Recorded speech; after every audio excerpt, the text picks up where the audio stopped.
All right, let me get started. I've said that like 3 times, so I'll do it now. All right, so please state your name, the company you work for, and your position within the company. Valerie Bosler, Coke Engineered Solutions. Of course, I just left there.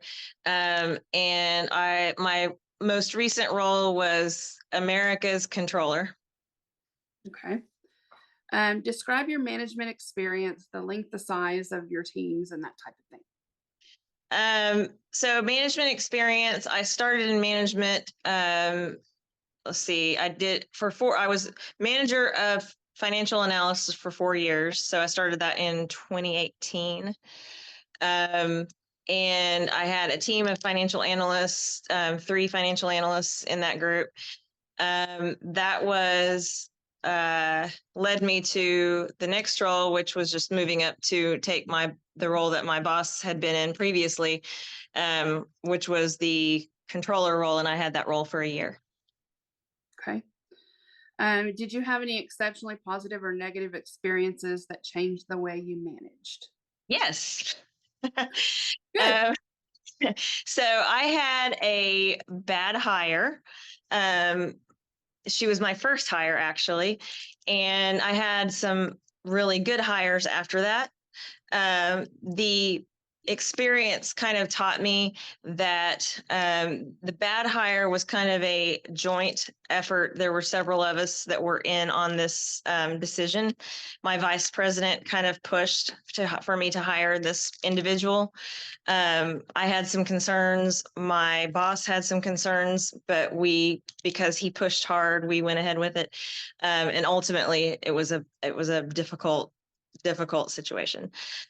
So I would have been probably more vocal with my vice president at the time. I was just kind of like, okay, if that's what you think, then, but I would be more vocal next time with my vice president. Okay, so you just make your feelings more known about, or concerns more known about. Yep. I would have done that. And then I think I learned from that more questions that I asked in the interview, so that when I hired others, I think I had better questions for the other people that I hired when I hired the good hires that I had.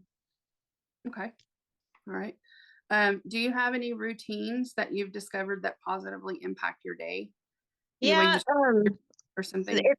it's not a couple of them. I would say they impact my work, but they're not actually at work type things. They're in the morning I work out or I walk or something.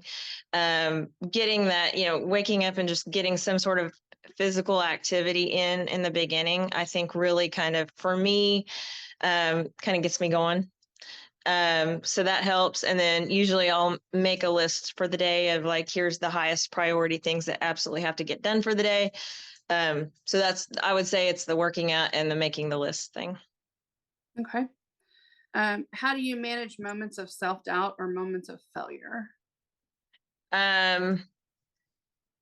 Learning from it. I try not to compare myself to others. Try not to be, I tend to be my biggest critic. And so trying to remind myself that a lot of times just thinking about my successes, where I've been successful in the past, and reminding myself of those things.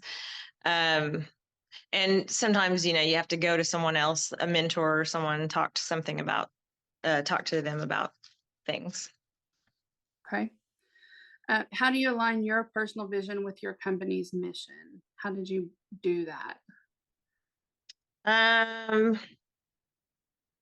Marry my personal vision with my company's vision. Well, I would start with their vision and then I would pare down to mine. So that's going to be the overarching, and then just work towards that. So mine would be based on whatever that overarching mission is. Okay. How would you describe your management style?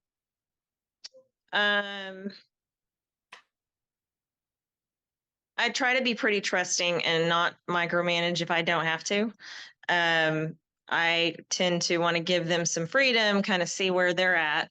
And then, sometimes you are going to have to spend a little more time with certain people than others. And so it really is, at that point, it's an individual situation where you kind of base it on individual people and their skill sets and their aptitudes and things like that.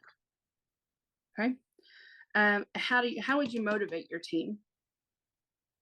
Um, Open communication, positive feedback where possible. Um, obviously monetary incentives, time off, um, setting goals for them that are clear so they completely know what their goals should be so they can know what they need to work towards. Okay. How would you deliver feedback, positive and negative? Um, I tend to, so if it's someone that's in the same office as me, I'm going to probably be regularly talking to them. So I would give them feedback regularly. When I had direct reports that were in different offices than me, I would at least try to have a once a week call with them. And, feedback would be part of that at times. And then obviously a yearly review as well. But I wouldn't surprise anybody during that yearly review with something that they hadn't already heard. So it's generally going to be regular feedback discussions, that sort of thing. Okay. And how do you resolve conflict within your team? Resolved. I really have not had that situation come up very much or at all. I did have the situation with the one bad hire, and so there was some conflict between she and I. But actual employees, I have not had to deal with that. Okay. How do you think personality traits, such as introversion or extroversion, impact how you manage? I'm guessing in Um, your field, just like mine, you deal with a lot of introverts. exactly. I actually put that on here. I said accounting tends to have more introverts. Yeah. um, I tend to manage differently depending on that, I guess. So with introverts, um, you kind of got to sometimes be, depending on the person, um, you want I try to manage them, give feedback to them in a way that won't be overwhelming to them. Um, I think, obviously that's going to be a little, I don't know, a little harder. Like sometimes you'll have an introvert that um, won't tend to reach out to you or won't tend to come to you with questions. And because they are introverted, they're less likely to ask questions. And so you just kind of know that. And then occasionally, like I'm thinking of, I had one that was really introverted. She was really, really good, but she was really introverted. And so I would just regularly go and talk to her, and ask her questions about where she was at on things. And as soon as I did, um, she would always open up. So it wasn't that she was introverted once I started talking to her. It was just she tended to not come to me to begin with. Mhm. Um, so definitely, I'm going to be a little bit more with the introverts going and talking to them versus the extroverts. Um, you don't have to worry about that as much, I guess. Yeah. Okay. And what skills, maybe like two or three, do you believe a leader should have? Communication is important.